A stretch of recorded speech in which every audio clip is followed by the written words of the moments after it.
সাগর আহমেদ, বয়স তার ৩৫। পেশায় তিনি একজন বেসরকারি কর্মকর্তা। ঢাকার কোনো একটি শহরে তিনি বসবাস করেন। ২০২৪ সালের মাঝামাঝি হঠাৎ সাগরের ফোনে একটি ফোন আসে তাদের গ্রামের বাড়ি থেকে। ফোনে তিনি শুনতে পান তার বাবার মৃত্যু হয়েছে। এই দুঃসংবাদ শোনার পরে সাগরের মাথার উপর যেন আকাশ ভেঙে পড়ে।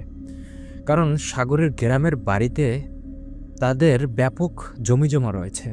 এতদিন এই জমিজমাগুলো সব দেখভাল করতেন সাগর আহমেদের বাবা নিজেই। কিন্তু সাগর যেহেতু এখন চাকরি করে, তাকে তার গ্রামের বাড়িতে গিয়ে তাদের নিজেদের জমিজমা দেখভাল তাকেই করতে হবে। এই ভেবে এবং বাবার মৃত্যুর কষ্টে দুঃখে সে কুলকিনারা খুঁজে পাচ্ছিলেন না, এবং তিনি ভেবে বসলেন যে বাবার স্মৃতি এবং নিজেদের পৈতৃক সম্পত্তি রক্ষার্থে তিনি চাকরিটি ছেড়ে দিবেন। চাকরিটি ছেড়ে দিয়ে তিনি পার্মানেন্টলি বাড়িতে গিয়ে থাকা শুরু করবেন। যেই ভাবা সেই কাজ, তিনি রওনা দিলেন বাড়ির উদ্দেশ্যে।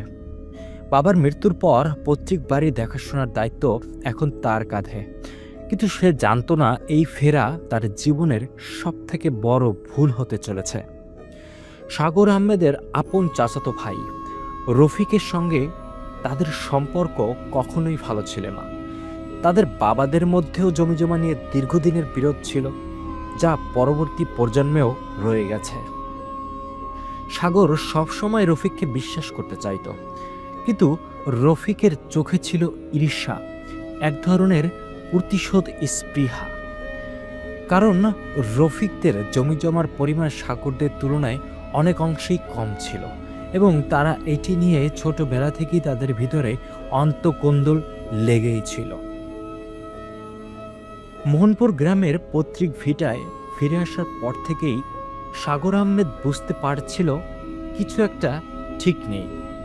রাত হলে মনে হতো কেউ যেন ঘরের কোণ থেকে তাকেই দেখছে। বাতাসে একটা চাপা দুর্গন্ধ ভেসে বেড়াতো, যেন পোড়া মাংসের গন্ধ।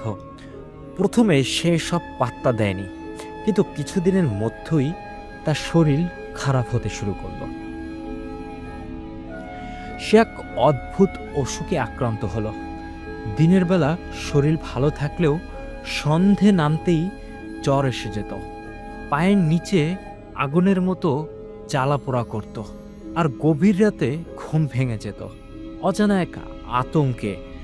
যখন ঘুম ভেঙে যেত মনে হতো বুক খুব ধরফর করছে। রাতে আয়নার দিকে তাকালে নিজের মুখটা অদ্ভুতভাবে বিকৃত লাগতো, যেন তার ছায়াটা তার সঙ্গে তাল মেলাতে চাচ্ছে না। কেমনই যেন অদ্ভুত ছন্নছাড়া হয়ে যেতে লাগলো সাগর। এরকম অবস্থায় সে প্রথমে একজন ডাক্তারের শরণাপন্ন হন। ডাক্তার তাকে ভালোভাবে পরীক্ষা নিরীক্ষা করে কোনো সমস্যা পেলেন না। ডাক্তার ভেবে নিলেন হয়তো তিনি কোনো এক নর্মাল সমস্যায় ভুগছেন, অথবা তিনি জন্ডিসের সমস্যায় ভুগছেন। ডাক্তার সেই অনুযায়ী তাকে ট্রিটমেন্ট দেওয়ার চেষ্টা করলেন। ডাক্তারের ট্রিটমেন্ট নিয়েও সাগর আহমেদ সুস্থ হতে পারছিলেন না। এমন অবস্থায় সে গ্রামের এক পরিচিত হুজুরের কাছে সাহায্য চাইতে গেলেন। সেই হুজুরের নাম ছিল মাওলানা ফজলুল করিম, যিনি এলাকার একজন প্রভাবশালী মৌলভী ছিলেন। কিন্তু তার সম্পর্কে নানান কুসংস্কারও প্রচলিত ছিল ওই এলাকাতে।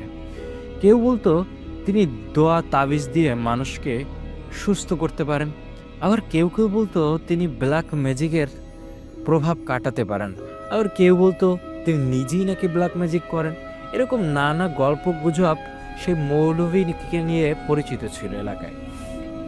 আবার কেউ বলতো তিনি গোপনে নাকি কালো বিদ্যাও চর্চা করেন।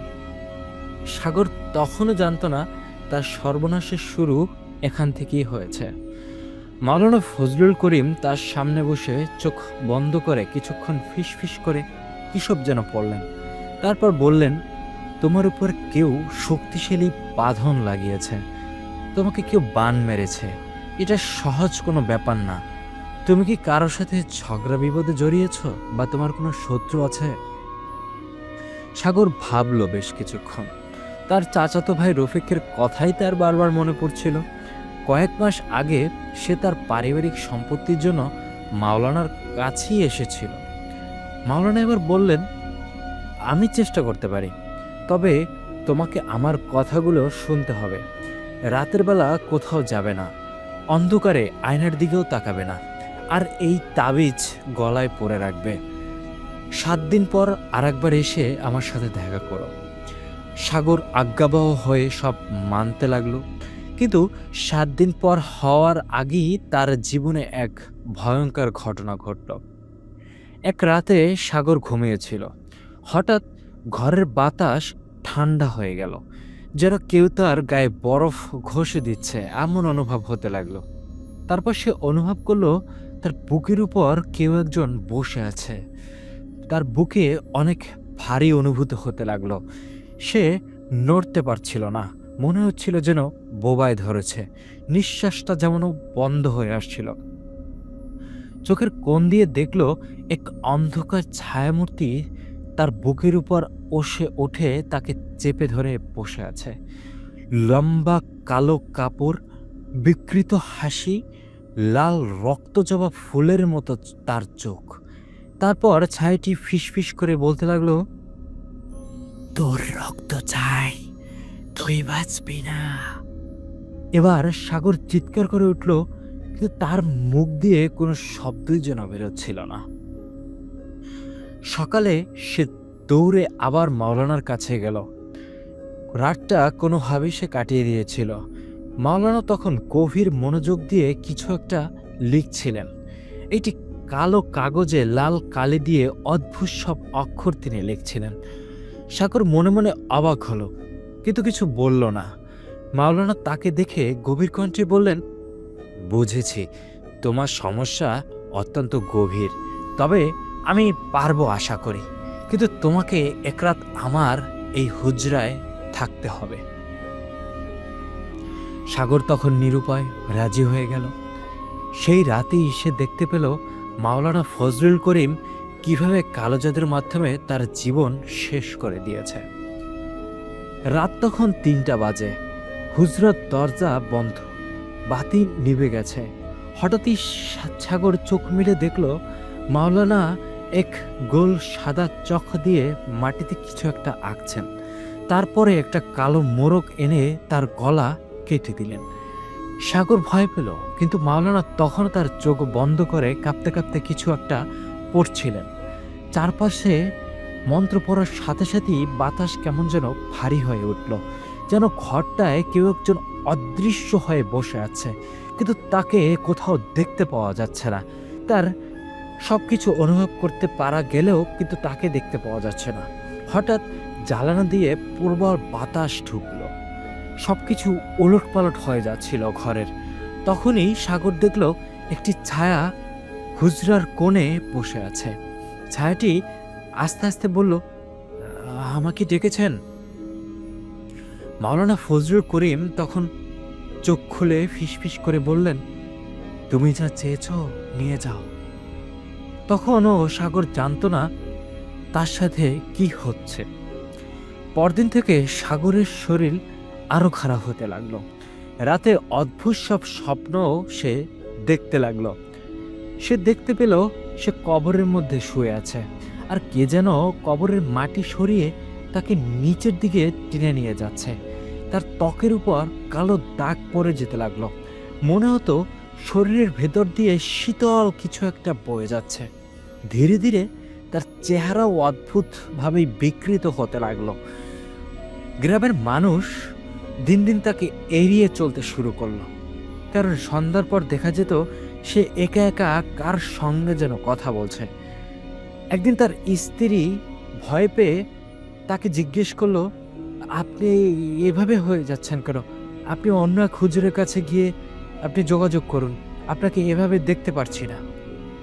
বলে রাখা ভালো, তার স্ত্রী সাগর আহমেদের এইসব সমস্যা শুরু হওয়ার পর থেকেই তিনি তার বাবার বাড়িতে গিয়ে থাকতে শুরু করেছিলেন। একদিন রাতে সাগর আহমেদ আয়নার সামনে গিয়ে দাঁড়ালো। সে দেখতে পেলেন তার পিছনে কোনো এক কালো ছায়া দাঁড়িয়ে আছে। শেষ পর্যন্ত সাগর পাগলের মতোই হয়ে যাচ্ছিল। সে দিনের পর দিন বাড়িতে এক কোণেই বসে থাকতো, কারোর সাথে কথা বলতো না। কেউ তাকে ডাকলেও উত্তর দিত না। মাঝে মাঝে গলা ছেড়ে হাসত সে, আবার হঠাৎ কাঁদতেও শুরু করত।